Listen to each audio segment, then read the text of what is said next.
بسم اللہ الرحمن الرحیم ایاک نعبد و ایاک نستعین۔ میرے پاکستانیوں، کل میں ایف آئی اے کی انویسٹیگیشن سائفر کے اوپر جو ہو رہی ہے اس میں کل شرکت کر رہا ہوں، اور میں سارا وقت جس طرح میں نے آپ کو کہا تیار ہوتا ہوں جیل جانے کی، کیونکہ جو منسٹر انٹیریئر کا رانا ثناء اللہ ہے جس کے نیچے ایف آئی اے ہے، وہ تو پہلے ہی کہہ بیٹھا ہے کہ عمران خان کو جیل میں ڈالیں گے ہم یہ سائفر کے اوپر۔ تو مجھے نہیں پتا، کیونکہ اس وقت کوئی قانون تو ہے نہیں، جنگل کا قانون ہے، جسے مرضی چاہو جیل میں ڈال دو۔ بیچارے کتنے لوگ ہمارے عورتیں جیلوں میں پڑے ہوئے ہیں، کوئی پوچھنے والا نہیں ہے ان کے، وہ جاتے ہیں عدالتوں میں، وہ پھر واپس آ جاتے ہیں کہ وہ کیس نہیں سنتے، پھر پریشر اتنا زیادہ ہے کہ وہ ایک کیس سے اگر جج ان کو بیل بھی دیتا ہے وہ پھر پکڑ لیتے ہیں۔ لیکن عورتوں کو، یعنی ان کے بچے ہیں، ان کو جیلوں میں رکھا ہوا ہے، اور یعنی پرامن احتجاج کرنے پہ جیلوں میں رکھا ہوا ہے۔ تو اس لیے قانون تو ہے ہی نہیں، تو کبھی بھی کچھ ہو سکتا ہے۔ اس لیے میں پہلے آپ کو آگاہ کر دوں، کیونکہ میڈیا سارا کنٹرولڈ ہے۔ آپ کو پتہ ہے پوری طرح انہوں نے ساری ٹی وی چینلز کو پی ٹی وی بنا دیا، اور پی ٹی وی میں بالکل وہ جو یہ پروپیگنڈا چاہتے ہیں وہ آتا ہے۔ اور میں پھر آج یاد کرانا چاہتا ہوں کہ قوم ان سارے صحافیوں کی طرف دیکھ رہی ہے، میڈیا ہاؤسز کی طرف دیکھ رہی ہے، جنہوں نے ہمارے دور میں تو پوری جہاد کی تھی آزادی صحافت، اور اتنی سی بات ہوتی تھی، گالیاں بھی ہمیں پڑ رہی ہوتی تھی، اور ہمیں کہہ رہے تھے کہ ہم میڈیا کے اوپر کوئی بڑی سختی کر رہے ہیں۔ تو ذرا موازنہ کریں، تھوڑے دیر قوم تو کر ہی رہی ہے کہ آپ کی یہ وقت تو گزر جائے گا، لیکن قوم یہ یاد رکھے گی کہ کون سے لوگ کھڑے ہوئے تھے۔ وہ عمران ریاض کو یاد رکھے گی یہ ساری قوم، کہ وہ کم از کم اپنے موقف پہ کھڑا رہا۔ اس ملک کے اندر جو صحافی ہوتے ہیں، جو ایک جہاد کرتے ہیں حق اور سچ کے لیے، جس طرح ارشد شریف تھے، قوم ان کو ہمیشہ یاد رکھے گی، ارشد شریف شہید کو۔ وہ جو 4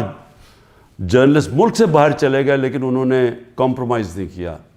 انہوں نے کسی پریشر میں آ کے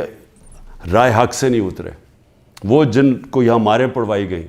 ذلیل کیا گیا، اور وہ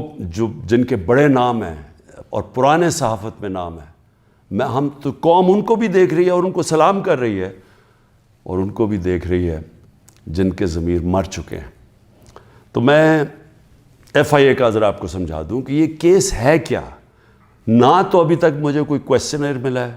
کہ یہ میرے سے کیا پوچھنا چاہتے ہیں، تو میری کوئی تیاری نہیں ہے۔ لکھا یہ ہوا ہے کہ جی اپنے ساتھ ڈاکیومنٹس لے کے آئیں۔ مجھے یہی نہیں پتا کہ آپ نے پوچھنا کیا، تو ڈاکیومنٹس میں کیا لے کے آؤں؟ اور پھر سے میں یہ کہہ دوں کہ آپ کے انٹیریئر منسٹر تو فیصلہ کر بیٹھا ہے، وہ تو جج جوری ایکسیکیوشن ہے کہ جیل میں ڈال لیں اس کو۔ تو آپ کے لیے ایشو ہے کیا؟ سائفر، پھر سے میں آپ کو یاد کرا دوں، سائفر ہوتا کیا ہے؟ ایک خفیہ جو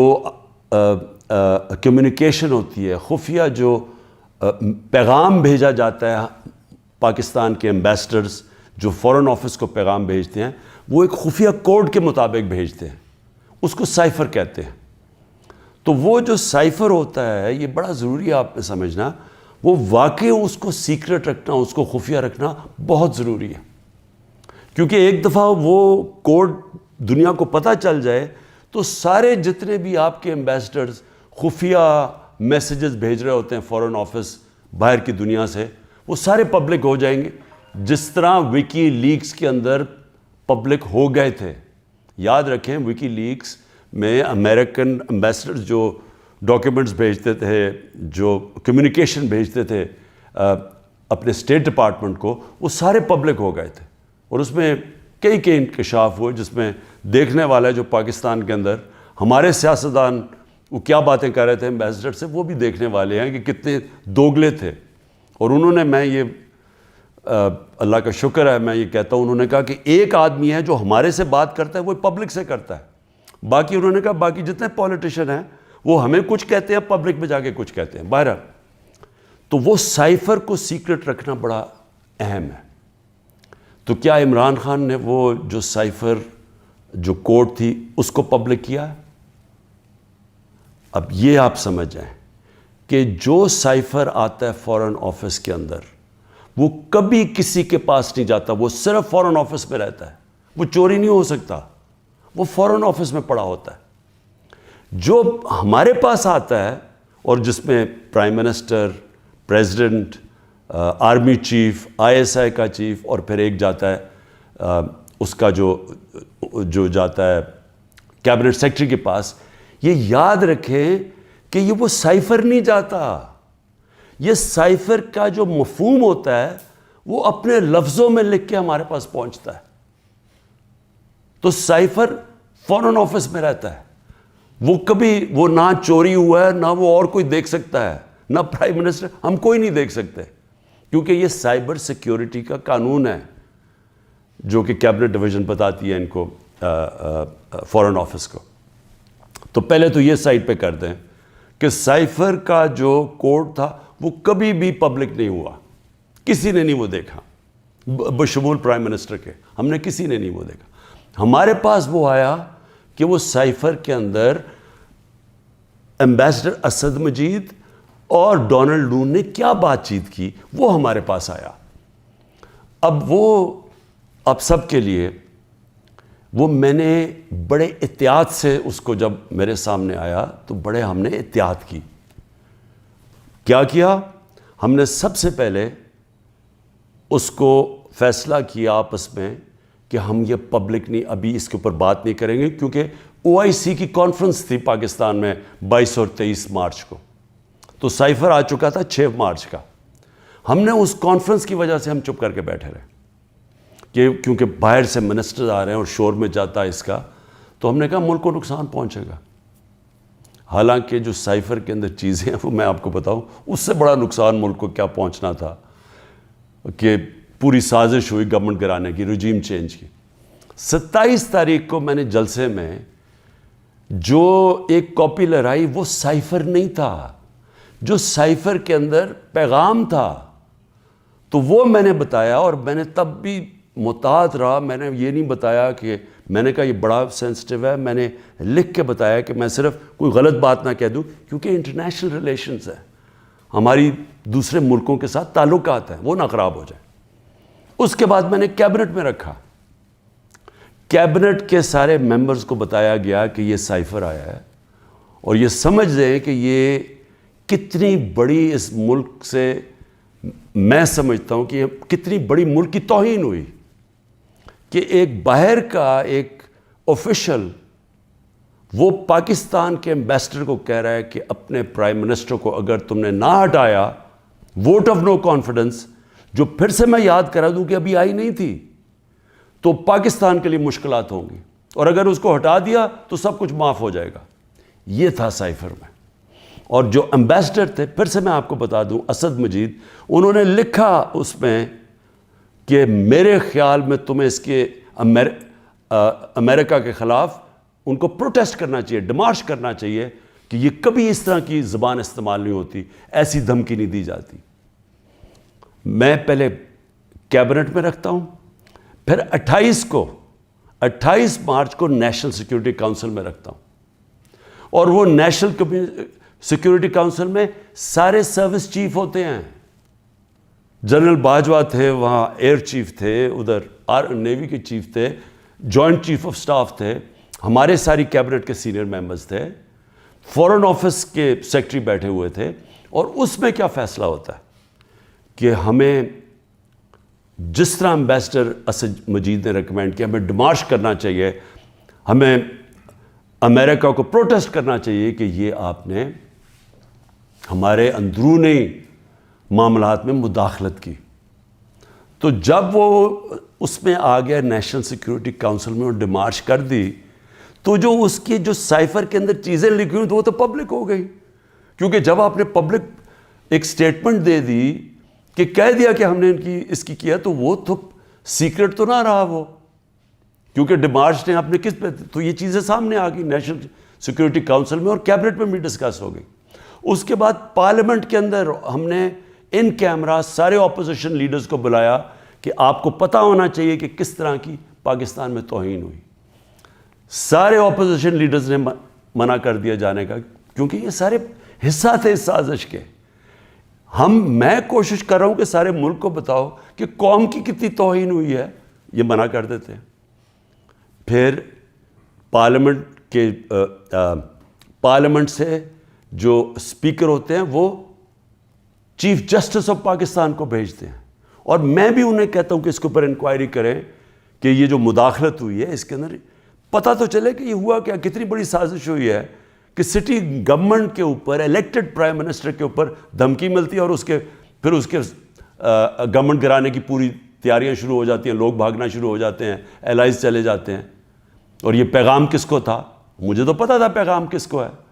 جنرل باجوہ کے لیے پیغام دیا گیا تھا, کیونکہ اسی کے پاس پاور تھی نا گورنمنٹ گرانے کی, باقی تو کوئی پرائم منسٹر کو نہیں ہٹا سکتا تھا. تو اس کے بعد جب یہ, اور پھر کیبنٹ کے اندر ہم نے اس کو ڈی کلاسیفائی بھی کر دیا. تو مجھے ابھی تک یہ نہیں سمجھ آ رہی کہ ایف آئی اے چاہتی کیا ہے, کہ جب سائفر تو سیف, جس طرح ثناء اللہ نے کہا وہ فورن آفس میں پڑا ہے, وہ تو اس کے اوپر تو اس کا تو کسی کو پتہ ہی نہیں ہے جو سائفر کی کوڈ ہے. ہمارے پاس جو جس کو پیرافریز کہتے ہیں انگریزی میں لفظ, ہمارے پاس جو آتا ہے وہ تو اس کا مفہوم آیا تھا, اور وہ جا کے نیشنل سیکورٹی کاؤنسل اور کیبنٹ میں جب رکھا اور بعد میں ڈی کلاسیفائی بھی کر دیا, تو وہ تو پھر ایک سیکرٹ ڈاکیومنٹ نہیں رہا. اب اصل چیز پہ آ جائیں کہ کیا کسی ملک میں کوئی بتا سکتا ہے, ہمارا تو 25 کروڑ کی آبادی ہے, کسی 50 لاکھ کی آبادی, چھوٹے چھوٹے نیوزی لینڈ جیسے شہر, چھوٹے سے یعنی ملک, اور کتنے ہیں ایسے, ہالینڈ ہیں, چھوٹے چھوٹے شہر ہیں, چھوٹی چھوٹی آبادی ہے. کوئی تصور کر سکتا ہے کہ کسی ملک سے, امریکہ کا کوئی بھی جس طرح آفیشل, وہ جا کے اس کے ایمبیسڈر کو کہے کہ اپنے پرائم منسٹر کو گرا دو, نہیں تو ہم تمہیں یہ کر دیں گے. جب امریکہ نے رجیم چینج کیا پہلے, تو جو خود ہی ان کے سی آئی اے کے اور MI6 کے جو پیپرز ڈی کلاسیفائی ہوئے ہیں, ان میں کیا چیز نکلی؟ مصدق کی گورنمنٹ گرائی گئی, رجیم چینج کیا گیا 1950 کی دہائی میں. تو وہ تو کوئی سائفر نہیں بھیجا وہاں, وہ تو کوئی ایمبیسڈر سے پیغام نہیں بھیجا, وہ تو پہلے پوری سازش کی گئی اپوزیشن کے ساتھ مل کے, میڈیا کے ساتھ میڈیا پہ پیسہ چلا, پہلے اس کو برا بھلا کہا گیا, اور پھر ان کے آرمی چیف کے ذریعے اس کی گورنمنٹ گرا دی. اور پھر دوسری 70 کی دہائی میں چلی کے اندر ایلیندا کو, پریزیڈنٹ ایلیندا کو گرایا گیا, اور وہ بھی کسی نے سائفر نہیں بھیجا, انہوں نے ان کے آرمی چیف کے ذریعے اس کی گورنمنٹ گرا دی, کو کر دیا. تو جب رجیم چینج ساؤتھ امریکہ میں بھی ہوتا ہے تو اس طرح تو پھر بھی نہیں ہوتا کہ پہلے وہ کوئی ایمبیسڈر سے دھمکی دی جائے. تو میں آخر میں یہ کہنا چاہتا ہوں اپنی قوم سے کہ دیکھیں, یہ کوششیں ساری ہو رہی ہیں کسی نہ کسی طرح عمران خان کو راستے سے ہٹانے کی. یہ پوری ہر چیز کے پتہ نہیں 180 کیسز ہیں, اور ایک اور اب وارنٹ بھی نکلا ہی ہے. الیکشن کمیشن کی توہین ہو گئی. یہ دنیا میں آپ نے نہیں کبھی سنا, عدالتوں کی تو توہین ہوتی ہے, الیکشن کمیشن کی توہین ہونے وارنٹ نکلائیں. پوری کوشش ہے کسی نہ کسی طرح اس کو جیل میں ڈال دیں. میں کھڑا ہوں, جیل کے لیے بھی تیار ہوں, لیکن قوم کو میں یہ بتا دوں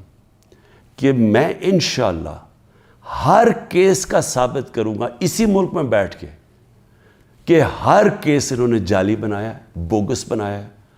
اور ہر کیس جب عدالت میں جائے گا, جب سنا جائے گا, کوئی جج بھی سزا نہیں دے سکتا پورا کیس سن کے, کیونکہ یہ سارے جعلی کیسز ہیں. اور اس کا مقصد اس ملک میں انصاف نہیں لانا, اس ملک میں انصاف کی قبر کھودنی ہے, تاکہ کسی طرح جنگل کا قانون جو طاقتور ہے وہ کسی طرح اس ملک کی جمہوریت بھی ختم کر دے, وہ طاقتور اس ملک کی عوام کی آواز ختم کر دے, وہ اس ملک کی سب سے بڑی پارٹی کو کسی طرح ختم کر دے, اور کسی نہ کسی طرح یہ چوروں کا ٹولہ جو 30 سال سے ملک کو لوٹ رہا ہے, کسی نہ کسی طرح اس کو پھر اوپر بٹھا دے. یہ ہے ساری گیم. پاکستان زندہ باد.